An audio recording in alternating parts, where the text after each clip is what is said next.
रामधारी गुप्ता, खंड 2, प्रतिलेखन संख्या 103, गति 80 शब्द प्रति मिनट। उपसभापति महोदय, भारत सरकार ने हमारे महान पड़ोसी चीन को एक सांस्कृतिक शिष्टमंडल भेजा है। वह शिष्टमंडल भारतीयों का चीन के लोगों के प्रति अभिवंदन और सद्भावना लेकर गया है। चीन की सरकार और चीन के लोगों ने उसका जो हार्दिक स्वागत किया है, उसके लिए मैं कृतज्ञता प्रकट करता हूँ। मुझे दुख है कि दक्षिण अफ्रीका की सरकार की जातीय नीति अभी भी जारी है और उसके कारण गंभीर परिस्थिति पैदा हुई है। भारतीय इस नीति से बहुत चिंतित हैं, क्योंकि भारतीय उद्भव के अनेक लोग दक्षिण अफ्रीका में रहते हैं।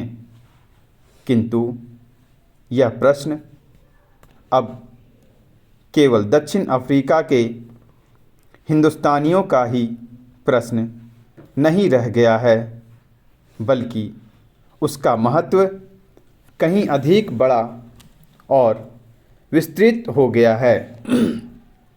यह जातिगत आधिपत्य और जातिगत असहिष्णुता का प्रश्न है। अफ्रीका में रहने वाले हिंदुस्तानियों से भी अधिक अब यह अफ्रीका के रहने वालों के भविष्य का प्रश्न है।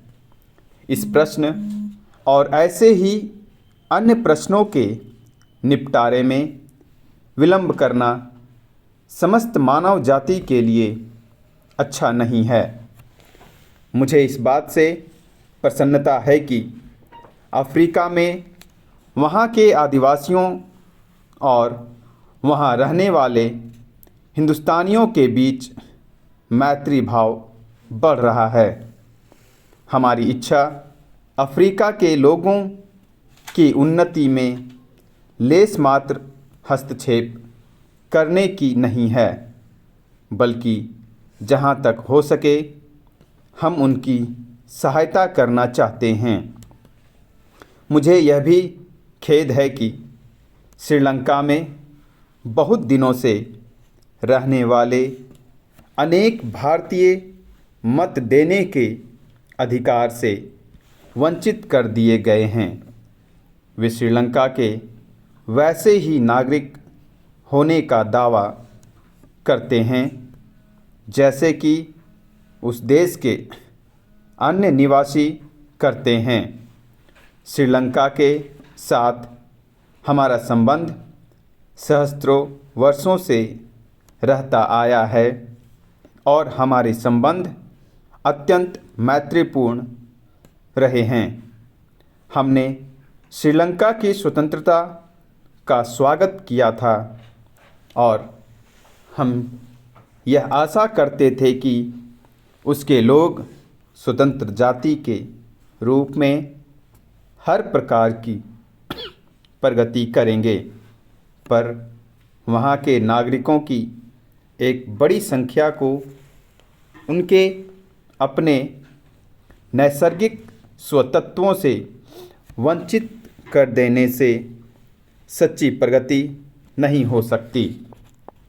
बहुतेरे जटिल प्रश्न और उलझनें ही पैदा हो सकती है, जैसे कि हो भी गई है।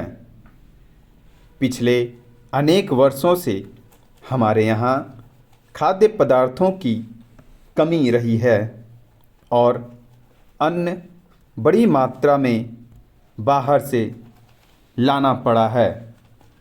इस काम में संयुक्त राज्य अमेरिका से हमें बड़ी सहायता मिली है और उस महान देश ने जो उदारतापूर्वक सहायता की है, उसके लिए हम कृतज्ञ हैं। हाल के इतिहास में आज पहले पहल चावल को छोड़कर सब अन्नों को हमारे पास बड़ा भंडार है और हम एक बड़ा भंडार बना रहे हैं जिससे आवश्यकता पड़ने पर हमें सहायता प्राप्त हो सकेगी।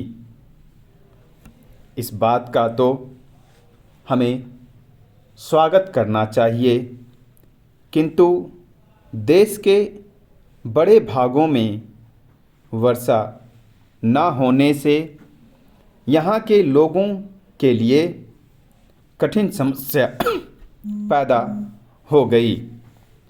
लगातार 5 सालों तक रायलसीमा में अनावृष्टि का कष्ट सहना पड़ा है और वहाँ आज पानी की आवश्यकता है।